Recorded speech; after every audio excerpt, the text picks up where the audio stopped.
Pare um instante. O que você vai ouvir agora pode mudar sua vida. A palavra de Deus diz: o carcereiro despertou do sono e, vendo abertas as portas do cárcere, puxando da espada, ia suicidar-se, supondo que os presos tivessem fugido. Mas Paulo bradou em alta voz: não te faças mal nenhum, que todos aqui estamos. Então o carcereiro, tendo pedido uma luz, entrou precipitadamente, trêmulo, prostrou-se diante de Paulo e Silas. Depois, trazendo-os para fora, disse: senhores, que devo fazer para ser salvo? Responderam-lhe: crê no Senhor Jesus e serás salvo, tu e tua casa. E lhe pregaram a palavra de Deus e a todos de sua casa. Naquela mesma hora da noite, cuidando deles, lavou-lhes os vergões dos açoites.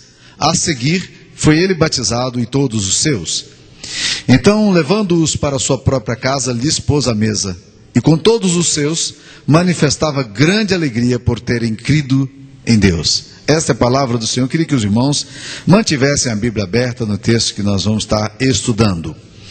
Meus queridos irmãos, o livro de Atos é um livro que relata, o próprio nome já diz, a história do povo de Deus, logo depois que Jesus Cristo deixou a terra, e a igreja continua a sua trajetória. Por isso são chamados Atos dos Apóstolos, esse livro que lemos. São as narrativas das coisas que aconteceram no meio do povo de Deus. Algumas pessoas até já sugeriram que se mudasse esse nome, dizendo que, na verdade, isso aqui não se trata do Atos dos Apóstolos, mas Atos do Espírito Santo na igreja. E é interessante isso mesmo, porque a presença de Deus, o Espírito Santo de Deus está sobre a igreja que Ele mesmo criou através do sangue do Cordeiro. E agora o que esses discípulos estão fazendo é exatamente obedecendo a esse impulso, a esse mover do Espírito e fazendo. Uma das frases que é muito interessante no livro de Atos é que quando eles terminam a reunião de oração, diz o texto assim: pareceu-nos bem a nós e ao Espírito de Deus. Ou seja, a igreja tomava as posições, o povo de Deus era conduzido por esse mover do Espírito, por esse sopro do Espírito, por esse agir do Espírito. Foi assim que quando você lê a carta do livro de Atos, no capítulo 16, você percebe que eles tinham vários projetos, mas os projetos deles parece que não iam muito bem, na medida em que eles planejavam. A igreja fazia vários projetos. Olha, no capítulo 16, versículo 6, diz assim: percorrendo a região frígio-gálata, tendo sido impedidos pelo Espírito Santo de pregar a palavra na Ásia, defrontando Mísia, tentavam ir para Bitínia, mas o Espírito de Jesus não permitiu. Pelo menos 2 lugares aqui nesse texto, diz-nos a palavra de Deus, que o Espírito Santo disse não. Ele disse: não vão para a Ásia nesse momento. E depois também, quando eles quiseram ir para Bitínia, o Espírito de Jesus não permite. E é nesse impasse que, quando eles contornam Mísia, vem numa noite uma visão. O apóstolo Paulo tem essa visão de que um jovem macedônio aparece no sonho dele e disse: passa a Macedônia e ajuda-nos. A Macedônia era o primeiro país, é o país de entrada da Europa. E assim, o povo de Deus foi movido em direção à Europa. E ali chegando, eles procuram um lugar para oração e vão para a beira do rio. E na beira do rio eles se encontram com uma mulher. E essa mulher, Lídia, é a primeira convertida da Europa. A igreja da Europa, a igreja cristã da Europa começou na casa de uma mulher, o que é fantástico para mim. O Espírito Santo tem um senso maravilhoso de humor. Numa sociedade machista, numa sociedade voltada sempre para a liderança masculina, Deus leva os seus apóstolos a pregar o evangelho a uma mulher, e a igreja começa na casa dessa mulher. Logo em seguida diz-nos a palavra de Deus que ela se converte, capítulo 16, versículo 15, e toda a sua casa foi batizada. E ela roga o apóstolo Paulo e os apóstolos para que ficassem na casa dela. E ali em Filipos acontece uma coisa interessante, porque eles iam sempre para aquele lugar de oração, procurando lugar para orar, os apóstolos aí consagrando a oração, e de repente apareceu uma jovem, que era uma bambambam mística da região, uma moça que tinha um espírito de adivinhação, mas não era alguma coisa de Deus não. O espírito de adivinhação dela era um espírito maligno. ela era orientada por um espírito do diabo. E diz-nos a palavra de Deus que aquela mulher que dava grandes lucros à indústria que estava por detrás dela, porque não era apenas ela que fazia as coisas, mas as pessoas tinham lucros financeiros disso. E o apóstolo Paulo, chegando naquela cidade, agora vê uma moça que era reconhecida pelos dons espirituais dela, vindo atrás deles todos os dias gritando: esses homens aí são servos do Altíssimo e vos anunciam o caminho da salvação. O que eu faria se eu estivesse na situação de Paulo? Eu ficaria muito feliz, porque estando numa cidade que ninguém me conhece, pregando o evangelho, e vindo uma moça que tem um reconhecimento público, espiritual, dizendo que eu sou servo do Altíssimo e que as pessoas teriam que ouvir a palavra que eu prego, muito provavelmente eu me daria por muito satisfeito, eu ficaria muito orgulhoso disso. Parece-nos que foi exatamente o que aconteceu com o apóstolo Paulo, porque aquela marqueteira vinha todos os dias: esses homens são servos do Altíssimo e vos anunciam o caminho da salvação. Ela vinha gritando atrás. Um dia, porém, Paulo percebeu a armadilha daquele negócio. Ele percebeu que, na verdade, era uma forma do diabo disfarçar o que estava acontecendo. E Paulo vira para trás e, já indignado, ele começa a sentir alguma coisa muito ruim no coração. Ele disse ao espírito maligno: em nome de Cristo, de Jesus Cristo, eu te mando, retira-te dela. E ele, na mesma hora, saiu. E acabou, então, o espírito de adivinhação dela, porque ela adivinhava pelos espíritos malignos. Nesse ínterim, acontece uma coisa muito complicada, porque vendo os senhores que o lucro se desfizera, está tudo aqui na Bíblia, né? Não estou inventando nada, eles então agarraram a Paulo e Silas e o arrastaram para a praça, e na presença das autoridades deram uma surra e colocaram ele na prisão. E esse tipo de disciplina era muito pesada, e Paulo e Silas estavam literalmente quebrados. Quando as coisas dão errado na sua vida, você em geral tem duas posições. A mesma que eu faço, é comum nos seres humanos fazer isso. Nós temos duas reações quando as coisas não vão bem na nossa história. A primeira reação é dizer assim: Deus se esqueceu de mim, Deus não me ama, eu estou com raiva de Deus, eu estou com raiva da vida, eu estou com raiva das pessoas. Você nunca se sentiu assim, com raiva da sua mulher, que não tem nada a ver com um problema que aconteceu com você, na sua casa? Aí você fica com raiva da mulher, a mulher fala, você dá uma patada nela, não tem nada a ver, né? Mas você está com raiva, então alguém mais próximo. Normalmente a gente faz com isso e a gente faz isso com Deus também.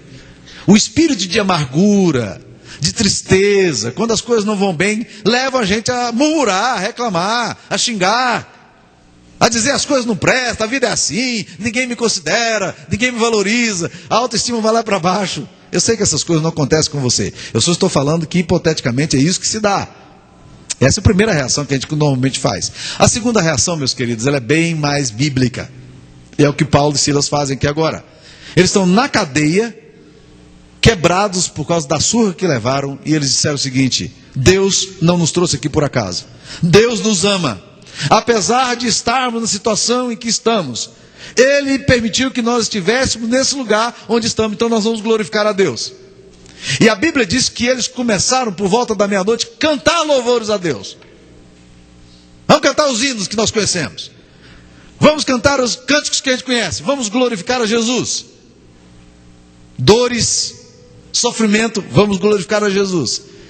E começa a glorificar a Jesus. E quando eles começam a glorificar a Jesus, aquele lugar onde eles estão começa a tremer.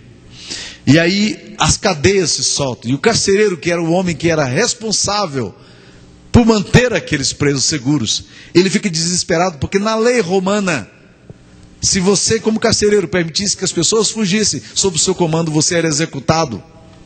E ele então, desesperado, pegou a espada para se suicidar. Paulo está lá dentro e diz: alto, não faça nada com você, todos nós estamos aqui.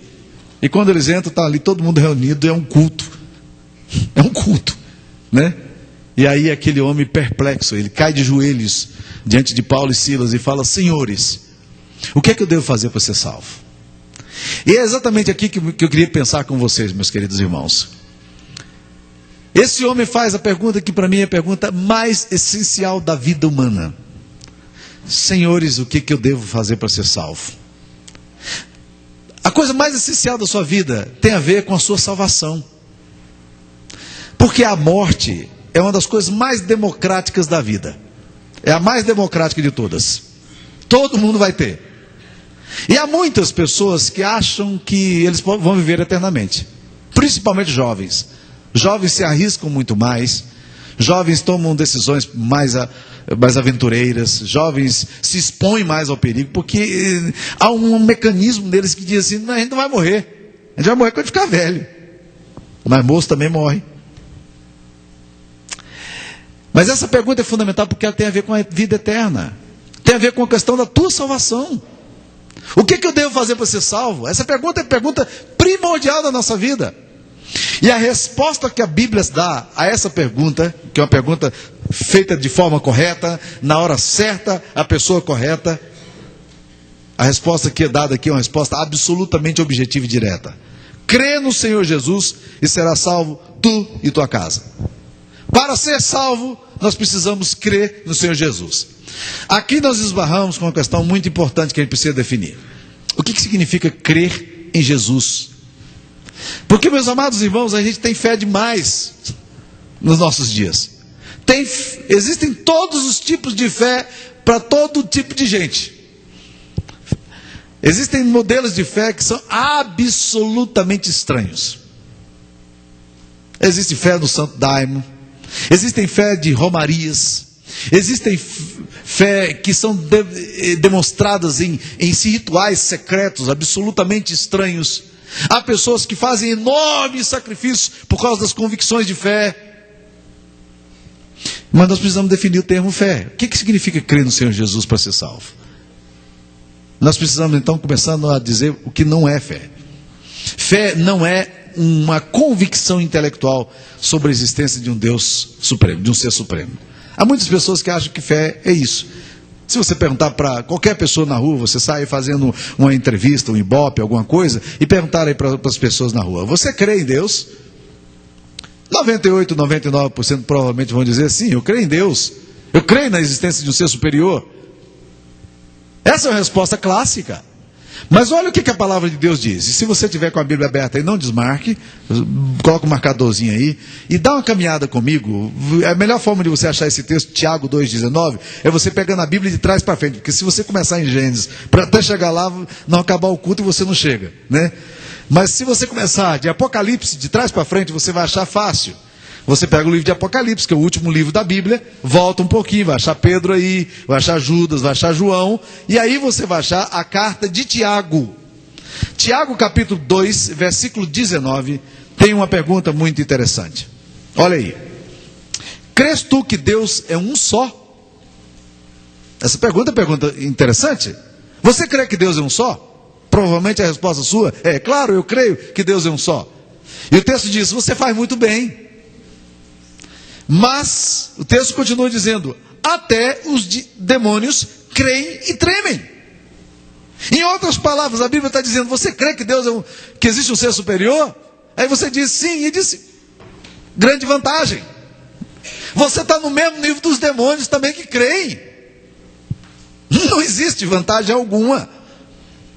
Ter uma pressuposição filosófica, ou teosófica, ou teodiceia, ou teologia sobre a existência de Deus, na perspectiva das Escrituras Sagradas, não muda absolutamente nada a você. Os demônios sempre creram em Deus, e eles continuam do mesmo jeito desde o início do mundo, rebeldes a Deus. A Bíblia nos diz mais, que os demônios tremem. Algumas pessoas só creem em Deus, não tremem na presença de Deus. Então o seu modelo de fé, muito provavelmente, pode ser um modelo de fé pior do que o modelo de fé dos demônios. Então, você não levou muita vantagem nessa, não. Crer como mera assentimento intelectual, como mera convicção filosófica, não é suficiente. Não é esse tipo de fé que a Bíblia está falando.